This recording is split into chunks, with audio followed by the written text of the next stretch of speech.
बुलेटिनच्या सुरुवातीलाच मिठी नदी गैरव्यवहार प्रकरणातली एक मोठी बातमी आहे। अभिनेता दिनो मोरियाच्या मुंबईतील घरी आता छापेमारी झाली आहे। दिनो मोरियाच्या घरी ईडीने छापेमारी केली आहे। गैरव्यवहार प्रकरणी आतापर्यंत 2दा त्याची चौकशी देखील करण्यात आली।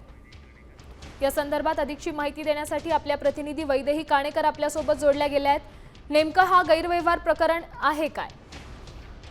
नक्कीच आपण बघतोय की मिठी नदीच्या गैरव्यवहार प्रकरणामध्ये सध्या ईडीची छापेमारी प्रत्येक ठिकाणी बघायला मिळत आहे आणि आता अभिनेता दिनो मोरियाच्या घरी देखील अशा पद्धतीने छापेमारी जी आहे ती पाहायला मिळत आहे। दिनो मोरियाचा भाऊ सॅटिनो मोरिया याचा देखील या चौकशीमध्ये समावेश होता। याआधी देखील मुंबई पोलिसांनी दिनो मोरियाला चौकशीसाठी जे आहे ते बोलवलं होतं, मात्र त्यावेळेसही त्याने चौकशीला उशिरा येऊन उत्तरं दिली होती। मात्र एकूणच या संदर्भात आता कुठली कागदपत्र ईडीच्या हाती मिळत आहेत आणि काय नेमकं चौकशी साध्य होईल ते पाहणं तितकंच महत्त्वाचं ठरेल।